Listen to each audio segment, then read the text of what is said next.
Welcome, all my fellow Redskin brethren and sistren. It's news that's nightly about the Redskins. Welcome to the Redskins Nightly News. Let's get to our lead story. So, the Redskins signed edge rusher Noah Spence. And this is a move that may be impactful, may not be impactful. I talked about that on the Redskins report yesterday. And kind of alluded to the fact that he's dealt with some injuries. He had been on the streets. He had already tried out for a couple of teams in the Bills and the Bears. And each of those teams decided to pass on Noah Spence at that very moment. And that's what allowed the Redskins to try him out and eventually sign him today. So, again, I don't really know what he's going to provide for the Redskins, if anything. As I mentioned yesterday, it can't hurt. He may not help, but he definitely won't hurt the Redskins pass rush situation because it can't get any worse. The Redskins have generated 0 sacks from their edge rushers on the outside. And the one sack that they do have on the season from one of their outside pass rushers came because of pressure on the interior by Daron Payne flushing Dak Prescott outside and forcing him into Ryan Kerrigan, essentially. So this is a move that I think can only help. There's low downside to this move. It's high upside, low downside, high reward, low risk. And so the Redskins sign Noah Spence, a guy with a lot of talent. Again, injuries have been his issue in this league along with inconsistency, but this Redskins system may fit him to a T. He may finally have the light bulb come on, as I mentioned yesterday, and he may be able to flash and show why he was a second-round pick in the 2016 NFL Draft. He may not amount to anything, and the Redskins, in that case, would move on from him. There's not a lot of risk revolving this move, and in that subsequent move that I talked about, in a corresponding move, because in order to sign a guy, you had to make a roster move. The Redskins put DRC, Dominique Rodgers-Cromartie, cornerback that we saw hobbling out on the football field on Sunday, but because of the injuries along the cornerback position and in the defensive backfield, they couldn't afford for him to come out. Well, he's going to have surgery. He's out for the remainder of the season. The Redskins put him on IR. His season is done, and that opened up the roster spot for Noah Spence to be added to this Redskins 53-man roster. We'll see what that means. And let me throw in this caveat. Jay Gruden spoke at the podium. We'll get to that here in a second as we get into in other news. But Jay talked about, and this was, again, we always seem to find out things that we didn't know when Jay speaks. And he didn't get into injuries today because the Redskins play on a Monday night. They aren't required to give out the injury history or injury report for the week. They don't have to tell if guys practice today or not. You only have to do that 3 days leading up to the game, which had today Wednesday, Thursday, Friday, Saturday. So I guess 4 days leading into the game if you don't count the day of. And since the Redskins have that extra day, they don't have to disclose who practiced, who didn't practice today. And so Jay wouldn't get into specifics, but apparently I'm hearing that Casanova McKenzie had an MRI on his hip. Again, another one of these injuries. That injury reaper, boy, he is reaching out and and it's nothing major, but it's a lot of little touches, man. He's reaching out and touching a lot of our players like he always does. God damn it, man. And so don't know the extent of the injury. Don't know if there's even a real injury. But the fact that they're having an MRI on Casanova McKenzie should tell you that there's something wrong. He feels some kind of discomfort, or else there wouldn't be an MRI. So there's probably a little bit more to why the Redskins went out and signed Noah Spence other than, hey, we just need to bolster our pass rush.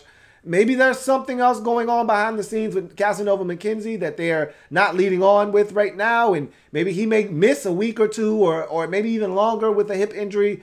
And they're going to have to replace him. And Noah Spence will be that guy, as Jay talked about. And I won't get into specifics, but Jay alluded to the fact that Noah Spence would be in a Casanova McKenzie type of role, which leads me to believe that there may be something wrong potentially with Casanova McKenzie. So that's something to keep an eye on. We'll find out more the next time Jay speaks. He may speak tomorrow. He'll definitely speak on Friday But I believe Jay will speak again tomorrow. If not, Friday, we'll hear from him, and we'll probably get a better sense of what's going on with Casanova McKenzie. Then the other co-lead story is and something that I missed yesterday, and I was fortunate enough to be in the comment section yesterday and be reading some of the comments. And Redman was in the comment section yesterday, and he said, "Did you hear Michael Lombardi flame the Redskins front office on the Junkies?" And I'm like, "No, I missed that." So I saw his comment. I immediately went to that video after the completion of Redskins Nightly News. And then my man Redskins Review hit me up on Twitter and was like, "Yo, did you hear what Michael Lombardi said?" And he sent me the link. And I had already seen it. But it got me to thinking that, yeah, this is... And nothing said was... Again, I'm not a guy that knows a lot about this situation intimately. We're just fans on the outside looking in. But nothing he has said sounds incorrect from our vantage point. Now, again, we cannot have all the facts. We cannot know all of the stories that go along with some of the things that were said. But Michael Lombardi... first of all, Michael Lombardi in league circles, in certain realms, is thought to be a hack. There are a lot of people out there that don't think Michael Lombardi is very good at what he does, which is why he doesn't currently have a job in the NFL as a personnel guy. There are a lot of people that think that Michael Lombardi is a guy that is always looking for the limelight. So you take a bit of what he says with a grain of salt, but I don't think he has any reason, and he sounds like a Redskin fan. He sounds like he's a Redskin fan, like he's one of us deep down inside. And if that's the case, then he's coming from a place of not only anger, but disappointment as well, just like we are. So I felt like there was a little bit of genuine nature to what he was saying. There was a lot of realness in what was being said. And I didn't think that he was just looking to be malicious. I think he was saying things that he felt were being echoed in league circles, and none of it seemed like it was disingenuous. None of it seemed like it was someone that was scorned or someone that had an axe to grind. It just sounded like someone that was just flat out telling the truth.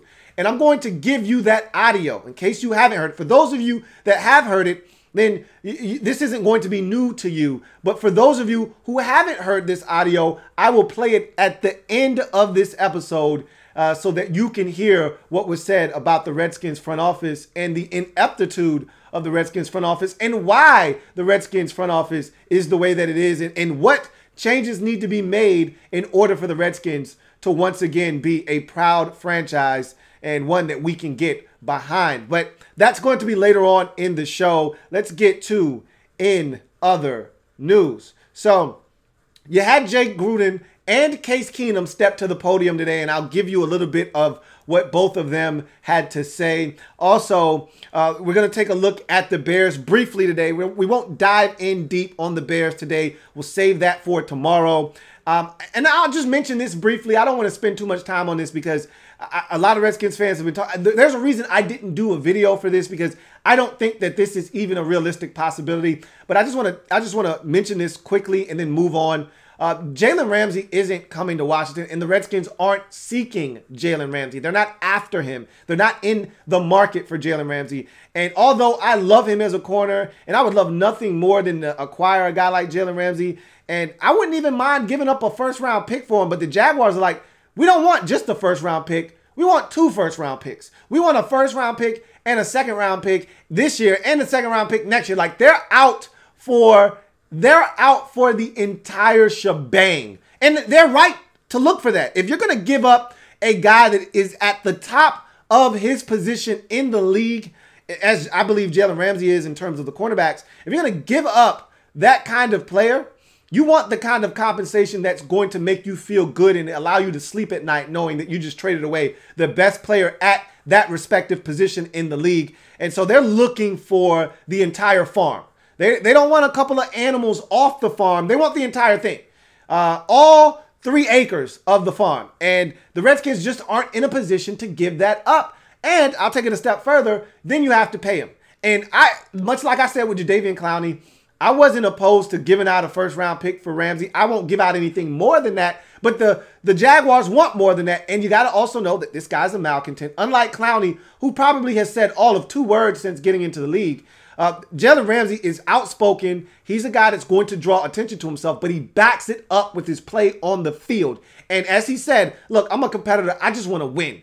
All of the frustration that you see from me is just because I want to win. And so I don't think he's a bad guy. I think he's a hell of a football player. And I would have been willing to part ways with the first-round pick because you're not going to find another player in the draft in the first round, which I think the Redskins next year are going to be in the market for a first-round cornerback. That is something that will be on the to-do list. However, you're going to have to also pay him. And when you look around at the Redskins, they still have guys on this roster that they need to pay. And I know a lot of people are down on Brandon Sheriff right now. He's still a hell of a football player. I think Brandon Sheriff, that contract situation is in his head. I think that's part of the situation. If the Redskins had already paid this man, I don't think you would be seeing some of this play. I think he's thinking, every time I miss a block, every time I get a holding penalty, that's money that's being deducted out of my pocket. Guys think about stuff like that. Guys think that way. I think he's thinking more and playing less. And that's why you're seeing him struggle just a bit to start this season off. But he's still a damn good football player, one that I want back. And so the Redskins have decisions to make in terms of guys that they have to pay in-house. And not just this year, but guys coming down the pipeline. It's only a matter of time before Jonathan Allen needs to be paid and Daron Payne needs to be paid.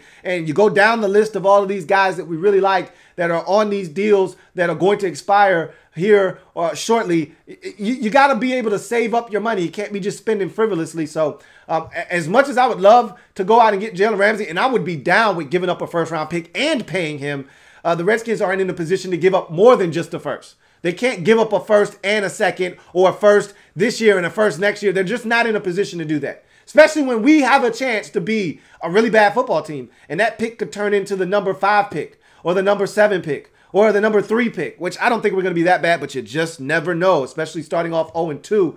And this thing could spiral out of control. You don't want to give that pick away. So Redskins aren't going to get Jalen Ramsey, so you guys can stop asking about trading Trent for Jalen Ramsey. And they don't want Trent Williams either. I don't think that's something that they're looking to do either. So that's nor here nor there. Let's get to Jay Gruden's presser today. And a lot of what he spoke about was the signing of Noah Spence, the lack of pressure on the quarterback, and things that need to be changed there. He talked about hope for this football team and that, you know, they're in a position right now where, you know, a lot of people are counting them out. They're still confident that they can win on Monday night. It's a very winnable football game. Like I mentioned yesterday, and we'll talk about this a little bit later on, the Bears are not world beaters on the offensive side of the football, but don't let that cloud your judgment in terms of the lack of point production from the Bears. They're an offense that is very dynamic and has some playmakers. The Bears themselves have played against some tough defenses, and I'll take it a step further. I think they're having a little bit of a hangover for not playing in the preseason. I think that was a lot to blame for week 1's performance, and then week 2, you're on the road against a tough Denver Broncos defense, against a coach that knows you very intimately in Vic Fangio, who was your defensive coordinator last year. So I think there are a lot of reasons why the Bears have gotten off to the start that they have on the defensive or offensive side of the football. They're going to be licking their chops coming to play the Redskins, and Jay kind of talked about Casanova McKenzie, and he didn't want to get into specifics with Casanova practicing or not practicing. The fact that he didn't want to answer lets me know that he probably didn't practice. And then there was a tweet that I saw from JP Finley that talked about Casanova McKenzie getting an MRI on his hip. So I think that the Noah Spence signing has something to do with Casanova McKenzie's health. And then Jay kind of expounded upon that by talking about what Noah Spence's role would potentially be, which he said he'll be in that Casanova McKenzie type of role where he's a situational pass rusher, a guy that we bring in, look to get some snaps from. We're going to look at him and see what he brings to the table. If we like what we see, we're going to hang on to him. If we don't, we may move on from him in a week or two. And Jay didn't specifically say that, but his words kind of led you to believe that if the Redskins need a roster spot 2 weeks from now and Noah Spence hasn't been what they thought he was going to be, he could be cut. So again, as we talked about at the top of the show, he can help this team, but he's not going to hurt this team. And if he helps, he'll be here. If he doesn't, he won't. So Jay pretty much said that during his presser. He also said that, you know, Montez Sweat isn't injured. You know, there was some rumors that Sweat was a little banged up. He said Casanova McKenzie is dealing with some things, again, which kind of leads us to believe that there is something there with Casanova McKenzie. He said Casanova McKenzie's dealing with a little bit of a injury, but there's nothing wrong with Montez Sweat. He says he's just young and having to learn the nuances of the game, which we all know he was raw coming out of Mississippi State. And there have been some rumblings and grumblings out there among the fan base, among people outside the fan base, that this guy's a bust. Are you serious? After 2 games, are we really going to do that? I'm not even entertaining that conversation. So when people bring that to me, my man JP brought that to me, and I'm like, JP, I'm not even entertaining that. That's trash. I don't even need to discuss that. If someone's talking about him being a bust after 2 games, then that me and that person don't need to have a conversation, because you can't use that label. I told you I don't like using the B word on a guy until we get 3 years into their career. You know, the first year, everybody doesn't mature at the same rate. Bradley Chubb hit the ground running for the Denver Broncos last year and had double-digit sacks. That's great for him. He was a professional pass rusher. You could see it. He was seasoned. He was ready to go at NC State. You knew the minute he hit the league, he would be ready to wreak havoc. And he was. And he did in his rookie season. Montez Sweat didn't look polished in college. He didn't look like a finished product that was going to come in the league and raise Cain right away. He looked like a guy that had all the physical tools, but he was raw as the day is long, and he was going to need some time to figure some things out. Not to mention the Redskins are changing the way that he plays, because he's not always sticking his hand in the dirt and rushing from a 3-point stance. He's rushing from a 2-point stance at times. He's having to think. He's having to keep contained on the outside. He's not able to just rush up the field. And oh, by the way, in college, these tackles aren't setting like they are in the NFL. There are a lot of read options and RPOs and things that in college, you're not seeing tackles get out of their stance and set at 5 yards and be as athletic and physically overwhelming as they are at this level. And he's faced 2 of the better tackles in the league, in Jason Peters and Tyron Smith, in the first 2 weeks. So he's getting a crash course on what it's going to be like in this league week in and week out. And he didn't see tackles like this at Mississippi State, all right? He didn't see players with the physicality and the level of athleticism and skill like he's seen in the first 2 weeks. And he's thinking on the football field. He's not just playing. His head is spinning right now. There's so much going on. And Jay said all of this. Like, there's a lot going on with Montez Sweat right now. And we just got to get him more comfortable so he can just go out and play. That's on the coaching staff. It's their job to say, hey, Montez, don't worry about dropping into coverage. Don't worry about keeping contained on the outside. I want you to go get the quarterback. If it ends up being a boot to your side, let the linebacker worry about that. Let Cole Holcomb, let Sean Dion Hamilton, let John Bostic worry about that tight end coming across the formation. You go after Dak Prescott. You go after Carson Wentz. You go after Mitchell Trubisky. We don't want you worrying about anything but hunting. You go hunt the QB. That's all we want you to do. They need to simplify things for him. Right now, they're asking him to do too much. And I think with a guy with his talent set and his skill set and his talent base, you just turn him loose. And Jay kind of alluded to that. But again, until this coaching staff shows and proves, I honestly don't believe much of what is said anymore.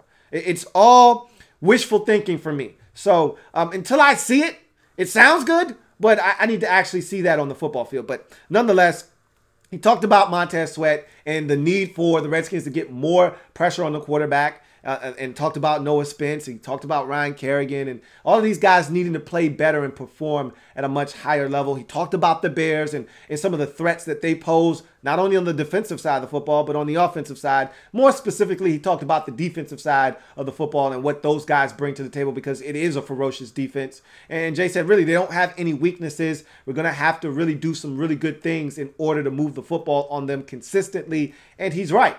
You move on to Case Keenum and what he talked about at the podium, and what he really talked about was some of the misses that he's had and some of the things that he wants to clean up. Again, more familiarity with the receivers on his football team as he continues to grow with these guys. He gets into a better rhythm, and he said, yeah, there were some things that I missed, some plays that I'd like to have back, but I'm getting more comfortable. I'm getting more excited about these these game plans that we get to unveil on Wednesdays and that are exposed to us, and we see the game plan and we get excited, and there are a lot of good things that we're doing, and I'm becoming more and more comfortable with what the coaching staff is asking of me, and I just got to be quicker and analyzing. And this is something else that Jay said, that the offensive line has to do a better job of keeping the integrity of the pocket. There have been times when the pocket has collapsed, like on the play with Paul Richardson was wide open. I talked about this. There was a little bit of pressure on Case, and Case didn't really have the time he needed to survey the field. And then in turn, Case said, I got to speed up my process a bit.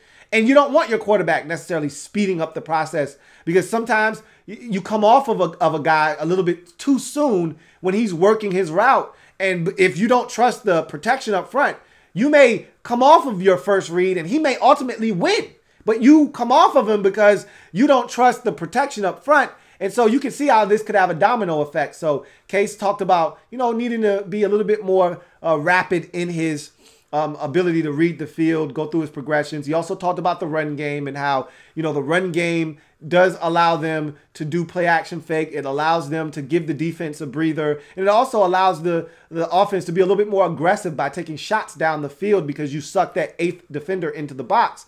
So he's like, we got to be a little bit more consistent running the football. We got to be better running the football. Jay talked about that a little bit during his presser as well, but more so Case Keenum talking about the run game and the importance of it. And that's something the Redskins haven't really been able to do.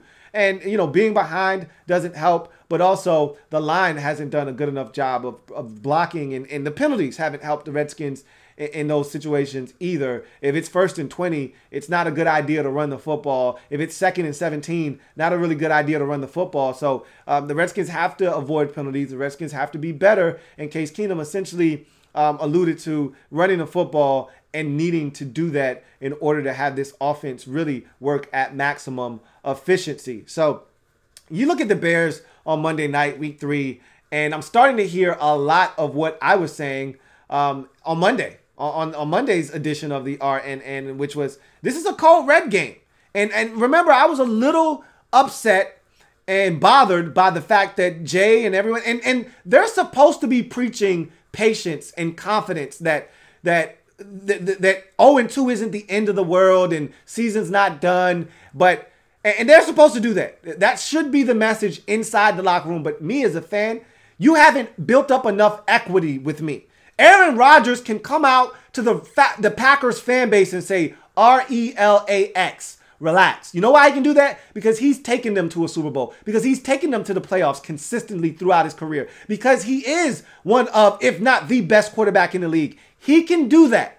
Jay Gruden hasn't won a damn thing here. So I don't want him preaching confidence and relax and that it's not the end of the world and that we've played 2 really good teams. I don't want to hear that. What I want to hear is a sense of urgency. This is a cold red game. I said that on Monday. I meant that on Monday. This is a game, and now I'm hearing a lot of other people start to use code red. Is this a cold red game? You damn right. And I said it on Monday. I said it on Sunday, directly after the game during the R3, that this is a cold red game. The Redskins have to win this football game. If you lose, and my man JP hit me up, was like, this isn't a cold red game. The Redskins can be 0-3. Teams have come back from 0-3. I said, yeah, you're right. But guess what? Teams that were 0-3 didn't have the New England Patriots coming to town 2 weeks later. So if you lose this game, you're automatically 1-4 or 0-5. Because you could easily lose to the Giants at the Meadowlands in week 4. You don't beat the Bears, there's a high probability that you go to New York and lose in week 4. And you're definitely losing in week 5 to the Patriots. So then at that point, you're 0-5. Your season's dead. Your season is pretty much dead if you don't win this game on Monday night.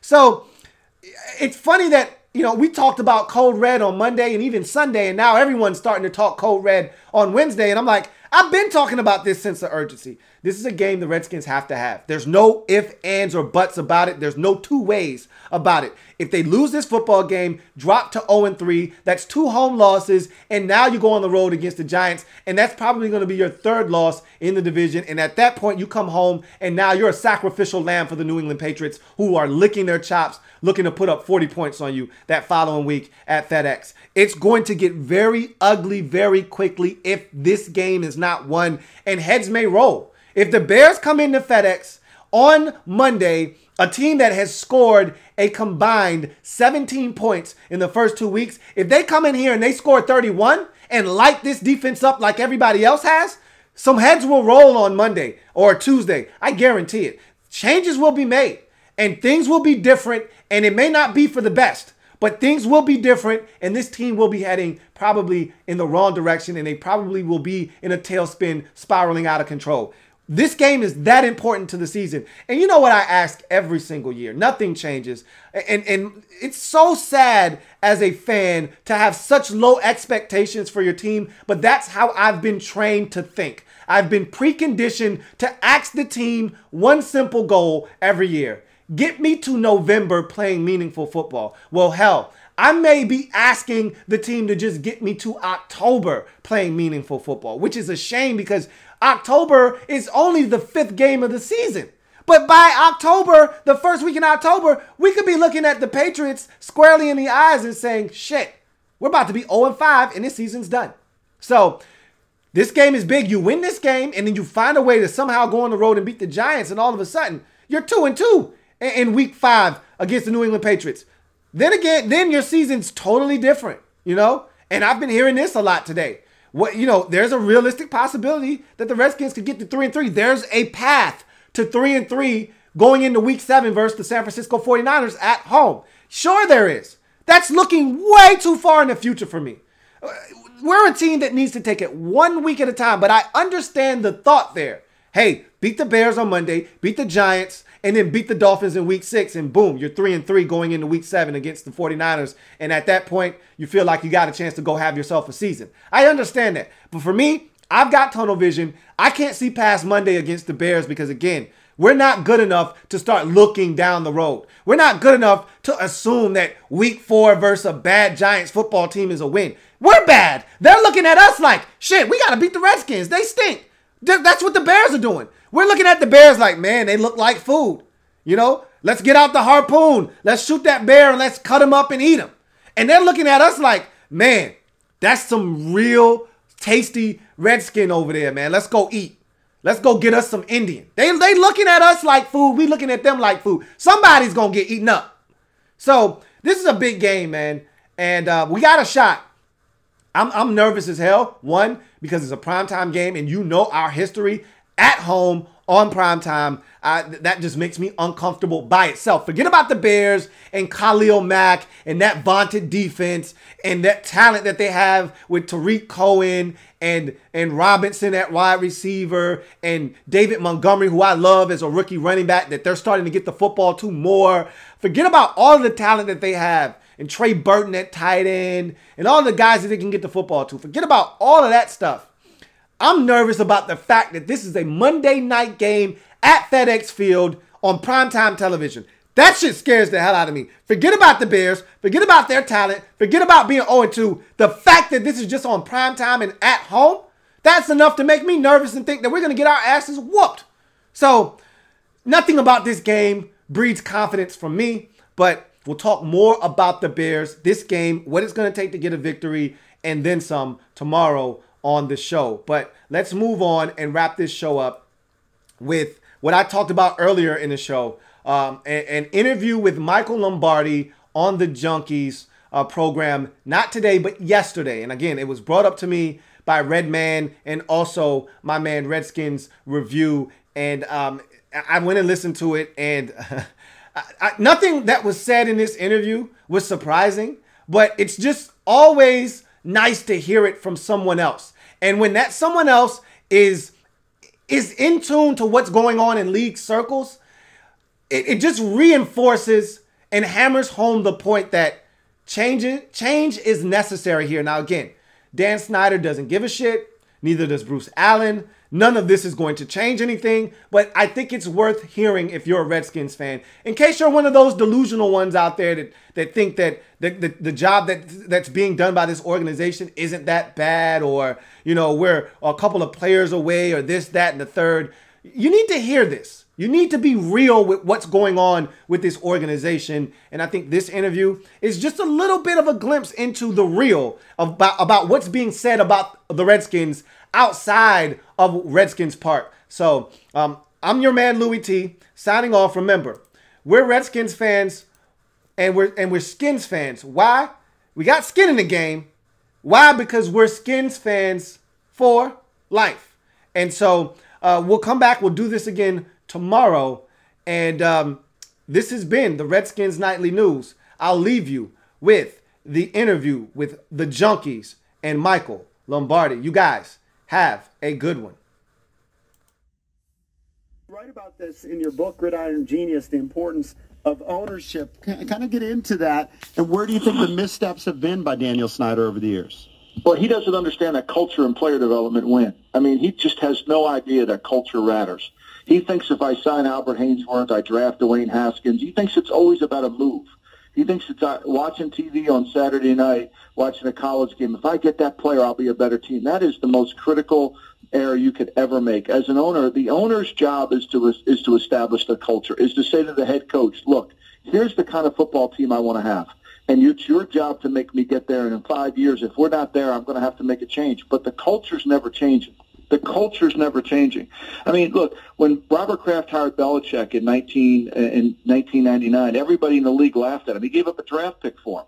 And Kraft allowed Belichick to establish the culture. It's now called the Patriot Way. When we were together in Cleveland, and I write about it in Gridiron Genius, you know, Modell was anti the Brown way. I used to say to him all the time, Art, that the program won't allow it. And he would say, what program are you talking about? I own this team.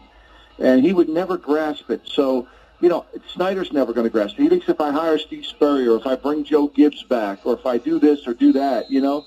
And what he needs to do is stop having the front office control everything. I mean, Bruce Allen was never in the draft room in Oakland. Mm-hmm. He never had any involvement in player personnel in Oakland his whole time there. He's not, you know, he was a player agent who was working on contracts. Now he's running your entire organization.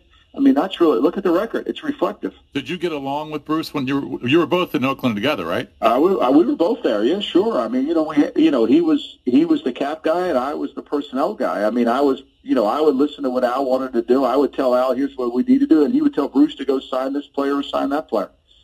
But did you get along with him? Yeah, I mean, it was a working relationship. You know, Bruce is, you guys know Bruce. Bruce is not exactly, Bruce is wonderful to when you're face-to-face, but you only know what happens after that. What were his responsibilities? We kind of know that. What were his responsibilities in Tampa? Well, in Tampa, he worked for Gruden. I mean, Gruden ran the team down there. Gruden got him to go to Tampa, you know, and Gruden became the power broker in Tampa once Rich McKay left. So he brought him in there. And then Bruce has got a great ability to, you know, he's very political. He has great ability to schmooze. And you know, obviously, you know, he made it out like he was running everything. But Gruden was calling all the shots in Tampa. And then, you know, when he gets to Washington, I mean, it's under the, you know, he and Mike Shanahan worked together to get that job. They spent time in Denver talking. And then when he gets in there, you know, Bruce sides with the owner, and poor Mike's left on an island. Right. Where would you rank him in terms of competency amongst NFL GMs? Well, I mean, look, you know, see, this is the real issue here, is because he's running the program. You know, the GM can't control the team. I mean, I lived with Al Davis for 10 years, and he owned the team, and you can't control the team. The head coach has to be the most important person in the organization, and he's got to be able to control what he tells the players. And so, you know, what Bruce does, I mean, look at his record. I mean, there's been no general manager that's been in his job as long as Bruce has that has that below a 500 winning percentage. Right. I mean, there just hasn't been. Right. So, I mean, so if Michael Lombardi is running the show, what would you do? Would you approach this season like the Dolphins are doing? Because the Redskins are in kind of this odd position. They think where they're good. They think. Yeah, they always sort of 7-9. Well, they're delusional. 8-8, 7-9, 7-9. They're stuck. That's because they don't have a culture. They have no culture. Why do you think they have trouble in the training room? They have no culture. You think any player believes what the front office tells them? Mm-hmm. Do you really think that any player believes it? Of course they don't. So if I were there, you know, I would tell Dan, look, we need to rebuild this organization from top to bottom. You know, we need to get this thing back to where we develop a culture. It's culture first. You know, I feel bad for Jay Gruden. Jay Gruden's trying to get fired. I mean, Jay Gruden probably, with the day they come in and tell Jay Gruden he can't coach a team anymore, he may be running around the parking lot like George Costanza. Oh, I mean, you know, We've been saying that for a few years. He can't wait to get. I mean, at least Jay understands it's incompetent. You can see in Jay's voice, and I mean, you can hear it in his voice. He knows. He's really content with it. I think that, look, the only way this is going to change in Washington, and I wrote about it in The Athletic, is they have to find a way. It can't happen during the season, but Dan's got to say, okay, go hire me a guy that can build a culture. But the problem with that is, Michael, we see this before, that Bruce Allen is so powerful in that front office that he runs off guys like Scott McCloughan. Until Dan Snyder can quit Bruce Allen, I think the culture is going to remain exactly the same. Oh, you're completely right. I'm talking about, Bruce has got to go. Yeah. It's like, it's like they said in when they were talking about Vito in The Sopranos, he's got to go, right? Mm-hmm. He's got to go. I mean, nobody's coming to work for Bruce. You think any coach of you think, just let's say Josh McDaniels is the hot coach this offseason, right? You think Josh McDaniels walking in to work for Bruce Allen? No. They couldn't even get a D coordinator in here. Of course they can't. Yeah. Of course they can't. I mean, you think this is a secret? You think people are saying, Lombardi, you're brutally honest. I'm not. I'm just telling what people that work in the industry know what's going on. Well, what is Dan's issue? Because what's so interesting about Dan is he's been in the market for, 20 years now. You never hear from him. Nobody knows him. He won't make himself available. You literally never hear from him. I honestly don't know. Is he a stupid human? Does he have like a social disorder? I mean, what is it? I think and I wrote about this in The Athletic. Yeah. I think he's extremely loyal to ex-Redskin people. Yeah, I think he loves, I started the column off by saying both he and I share the same common love for the Skins. Right. And so if you have any part, I wrote the whole column and never mentioned Bruce's name in the column intentionally because it's really not about him. Really, Bruce is just the result of Dan's inability to understand and be honest with himself. And what Dan is he needs stupid? to do, I mean, if the definition of stupidity is doing the same thing over and over again, and I guess you would say, I mean, look, I mean, at some point, I don't think he intentionally wants to lose, but I think he wants to win his way. I think that's the problem, and he's never going to win his way. It's just never going to happen. He can win 4, 5, 6, 7 games, but he's never going to win his way, and there's a reason the season ticket base is so low. There's a reason he doesn't have a new stadium. It's one of the greatest franchises in sports. It is truly one of the greatest franchises in sports. And I say that with understanding them since the time I was 10 years old. I mean, I've followed this team, the uniform, the helmet, the whole thing. It's a shame what's happened to them. But here's what I think I can explain, Dan, to you the best. There's an old saying in Washington that says, we've never dedicated a monument to a committee. Mm-hmm. Okay? And then that's where the Redskins pretend they have this committee mentality. And then that committee mentality allows the Redskins and the front office and Dan to use another powerful line in Washington, which is plausible deniability, right? And so they have this committee, the Doug Williams, the head coach, all these people that are supposed to be involved in decision making, and then they have plausible deniability for the two people who ultimately make all the decisions. Yeah. Right. We're talking to Michael Lombardi, Radio.com, Sports NFL Insider. He's got a podcast, The GM Shuffle. He's also the author of Gridiron Genius, a masterclass in winning championships and building dynasties in the NFL. Which they've never read in Washington. I promise you, they've never read in Washington. Well, here's another question for you. We've seen what they've done in the first couple games. They're giving up a boatload of points. They can't run the ball. They got a backup quarterback starting, but they do have Haskins. Do you think they should just say, all right, screw it, we drafted the guy at 15, let's put him in there and see what he has? Or should he sit for a year and kind of watch and let the game kind of slow down a little bit? What do you think should happen there, quarterback? Here's a perfect example of why Dan and Bruce don't understand football. Jay Gruden can't stand in front of his team and say, Dwayne Haskins gives us the best chance to win. Right. And if you can't do that, if you do that and you lose complete credibility with the team. Right. And so, if they put Dwayne Haskins in there, it will go from bad to real bad. Because, the preseason's one thing, which he struggled in the preseason. The real bullets start flying when all of a sudden the game moves 20% faster. Third down becomes way more complicated. The defensive coordinators start to attack you in different ways.